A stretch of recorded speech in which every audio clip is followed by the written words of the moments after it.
Barcelona is back to winning ways after a brilliant win against Levante. Now, in terms of what this means overall and in terms of how Barcelona played in the game will all be covered. Okay, so let's just quickly look over what happened in this game. In this game, Barcelona completely dominated Levante, and up until the 70th, 80th minute, Levante had 0 shots, which is quite amazing. The common theme that we're seeing here in the past few matches is the fact that we're not conceding goals. In this game, we didn't concede as many chances, but the good thing is we're not conceding goals, which is always a positive. Of course, against Cadiz, we conceded no goals, even with 10 men, and today we also didn't concede any goals, so that's always good. In terms of Memphis Depay's involvement, he scored a penalty, and Luke de Jong also scored, so this will be Luke de Jong's first goal for Barcelona. As much as a lot of us dislike Luke de Jong because of his age and the fact that he's really slow and not that mobile, it's always good to see a Barcelona player score their first goal. And to add to this, Memphis Depay is back to scoring as well, following his not so good game against Cadiz where he missed a few chances, and I think just a penalty will help bring that confidence back and help him get back to his absolute best, which we were seeing in the earlier parts of the season. Now the big story, which is bigger than basically anything else, is ANSU FATI.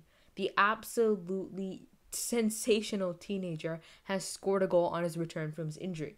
I mean, as a Barcelona fan, this is such a happy moment, I think, not only for me, but for just all Barcelona fans, since we know the quality he showed. Like, we honestly know that. And a few years back, Messi himself said that ANSU FATI should go in a very similar path that he had when he was also coming through the ranks to Barcelona. And so I think the way ANSU FATI is going, he could honestly become something very special.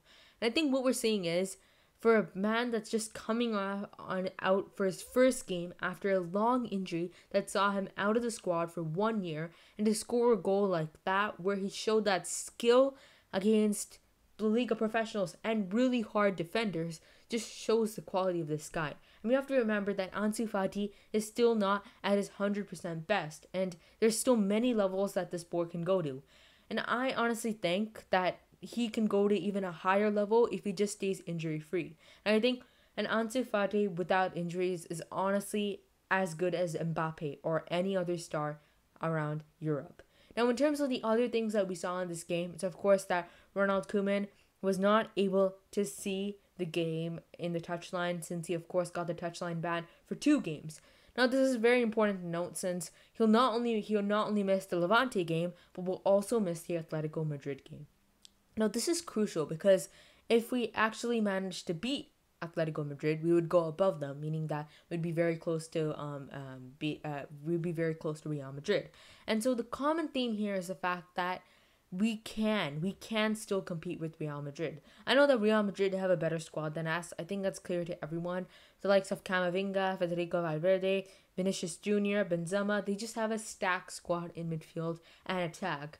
To add to this, the fact that they have David Alaba, Eder Militao, and Nacho, and all of these other players in defense, along with a really good keeper in Courtois, they have a really good squad. And so, of course, it'll be difficult for us to compete with them. But, in my opinion, our ambition this season would be to challenge for the title, since the Champions League is really not in our reach yet. And unless we're able to rebuild this side completely, we won't be able to reach those heights to win a Champions League or compete for a Champions League.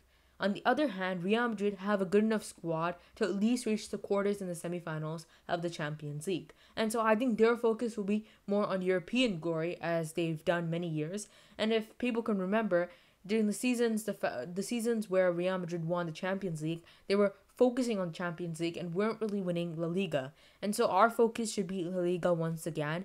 And once we're able to bring solidity into our La Liga, we can focus on other things. But the common theme here is the fact that Barcelona are doing much better. In terms of Ronald Koeman and where I think he should be, I still think he should be sacked. I think there are better managers here. I think that they're just better managers that know the club better than Ronald Koeman.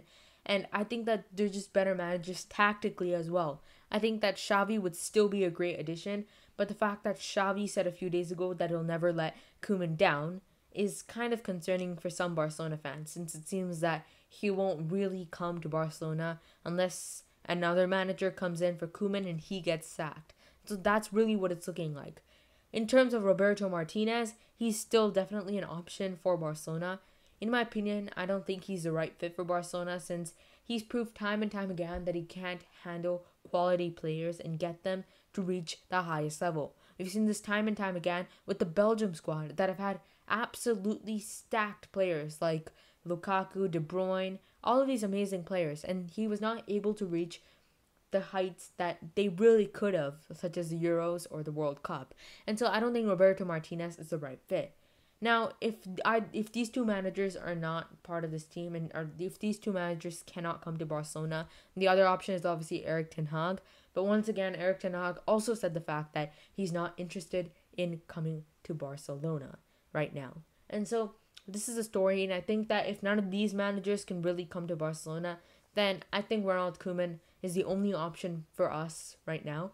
And unless another manager comes free and we can get him, or if you get Antonio Conte, who's also been linked with the Barcelona job, I just don't think that Ronald Koeman can move on, because I think it's better to stick to Ronald Koeman and get some random coach out there. And so he's at least a little bit more experienced in that. But if we're willing to get Antonio Conte, who's of course out of contract after leaving Inter Milan last year, that'd be very, very good for the Barcelona squad. So this is really what happened today. In terms of our next matches, it's of course Benfica next in the Champions League. Benfica will be a very difficult game because I think that Benfica know how to really make it difficult for us, since they can just sit back very deep and will struggle to break teams down. Now, in terms of why I think this result is even more promising is the fact that we played this game without Frankie de Jong. Frankie de Jong has been crucial for us this season and really ever since he joined the club. I think in midfield he provides us so much defensively, and he also provides us so much on the attacking sense too. I think his balance between defense and attack is just exceptional, and he's arguably, along with Pedri and Memphis, our most important player. And I think the fact that we were able to win this convincingly without Frankie de Jong just shows that it was a really good performance. And I think that, like you kind of expect from Barcelona, we control the possession, 71% of the possession, 20 shots. We were completely dominant in that sense too. And I think the fact that Ronald Koeman wasn't on the touchline and we still were able to perform this well is another bonus. And so I think we are building something with this side. Not specifically because of Ronald Koeman, but just because we have a lot of young players. To add to this, Demir, of course, who's coming from the Turkish side, the Turkish league, is also looking to join Barcelona. And he is yet another youngster that is looking to be very good.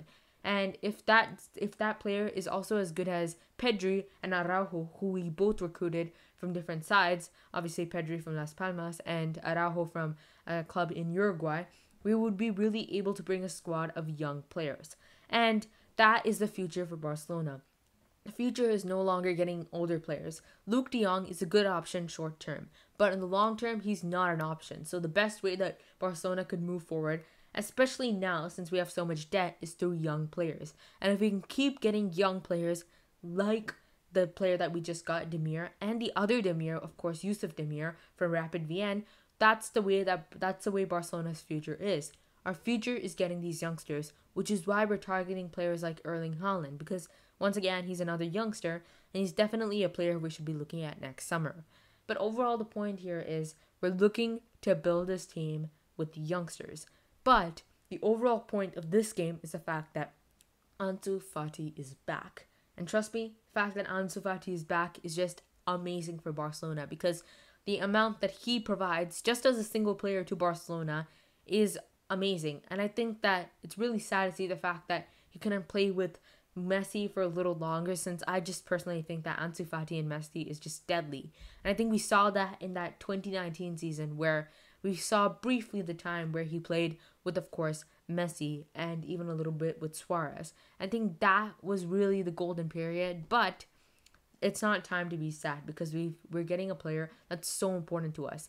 And you guys gotta remember, he's still a teenager, and so the fact that he's back with us and can hopefully give us a good 10 years or 6 years, 7 years with the club is perfect. And if we can extend his contract, that means it'll be very good for Barcelona, since he is really your future.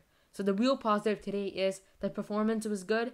ANSU Fati played well when he came on, and of course, we just played well as a team. And we played as a team. We were good defensively, and on the attack, our attackers finally scored again. So if you guys like this video, make sure to subscribe. Thanks for watching and see you next time.